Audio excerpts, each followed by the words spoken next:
দীঘল চুলি মোৰো ভাল লাগে, কিন্তু চুলি ফটা আৰু সৰাৰ যি সমস্যা মোৰ আছে তাৰ বাবে চুলি দীঘল কৰিবই পৰা নাই। হেল্ল' এভৰিৱান, মই ৰশ্মি। মোৰ নতুন এটা ভিডিঅ'লৈ আপোনালোক সকলোকে স্বাগতম জনালোঁ। যেতিয়াই ভাবোঁ যে চুলিখিনি দীঘল কৰি ৰাখিম, তেতিয়াই কিবা নহয় কিবা সমস্যা এটাই দেখা দিবই। এই ধৰক ফটা নহ'লে সৰা। এইকেইদিন চুলিবোৰ ইমান বেছি সৰিছে, লগতে আগটো ইমান বেছি ফাটিছে, কিয় নাজানো। কালাৰটো কৰাৰ পাছৰে পৰা মোৰ চুলিখিনিৰ গতি নাইকিয়া হৈছে। সেয়ে ভাবিলোঁ আজি চুলিখিনি অকণমান কাটি দিয়া যাওক, নহ'লে মানে একদম অৱস্থা নাই আৰু দেখিবলৈ ইমান বেছি বেয়া লাগে, কি ক'ম আৰু। মানে পাৰ্লাৰলৈ গ'লে ইমান বেছি চুটিকৈ কাটি দিয়ে, পাছত মানে ৰিগ্ৰেট ফিল হয় কেলৈ গৈছিলোঁ। সেয়েহে ভাবিলোঁ আজি নিজেই কাটি দিওঁ, পাৰোঁ বা নোৱাৰোঁ, নিজৰ চুলিহে, একো নাই। আৰু এয়া ষ্টাৰ্ট কৰি দিলোঁ মোৰ কাম। অকণমান কাটিছোঁ, যাতে বেয়া হ'লেও ধৰিব নোৱাৰে।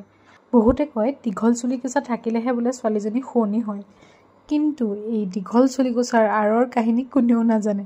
মানে কিমান বেছি মেইনটেইন কৰিব লাগে, কেইবাৰ ফাটিব, এবাৰ সৰিব, কিমান যে কি আৰু। চুলি যিমানেই ফেশ্বন দি নাকাটো লাগিলে কিয়, কিন্তু শেষত এই খোপায়ে হয়গৈ। মানে মোৰ কি হয়, চুলিখিনি ধুনীয়াকৈ ষ্টাইলি আঁচৰি ফটো চটো তোলাৰ পাছত এনেকৈ আৰু খোপা বান্ধি দিওঁ, আজৰি। চুলি কাটি হোৱাৰ পাছত এয়া সন্ধিয়া ওলাইছোঁ এফালে যাবলৈ বুলি। ক'লৈ যাম বাৰু আপোনালোকে গম পাবই ভিডিঅ'টো শেষলৈকে চালে। ধুনীয়াকৈ ওলাই লৈছোঁ। প্ৰথমতে চুলিখিনি মই মেলিয়ে লওঁ, তাৰ পাছতহে যেতিয়া গৰমটো লাহে লাহে উঠে, একদম আকৌ খোপালৈ আহি যায়। তাৰ পাছত গৈ পালোঁগৈ আমাৰ খুৰাৰ নতুন ঠিকনাত। মানে খুৰাই আজি দোকান এখন আৰম্ভ কৰিছে। অৱশ্যে আমাৰ আৰু এখন দোকান আছে খুৰাৰ, যোৰহাটৰ ইয়াত। সেইখনতো গেছ ৰিপেয়াৰিং, নতুন গেছ বা ভাড়ালৈ লোৱা এই সকলোখিনি দিয়া হয়। এতিয়া আকৌ বাহনাত খুলিছে নতুনকৈ এখন। যদি কাৰোবাক প্ৰয়োজন হয় তেখেতৰ লগত যোগাযোগ কৰিব পাৰে। দোকানখনৰ লোকেশ্যনটো বাৰু মই কৈ দিছোঁ। যোৰহাটৰ বাহনা কলেজৰ ওচৰত যিখন মিনি মাৰ্কেট আছে, মিনি মাৰ্কেটখনৰ একদম ওচৰত, লগতে যিখন স্কুল আছে স্কুলখনৰ একদম অপজিটতে।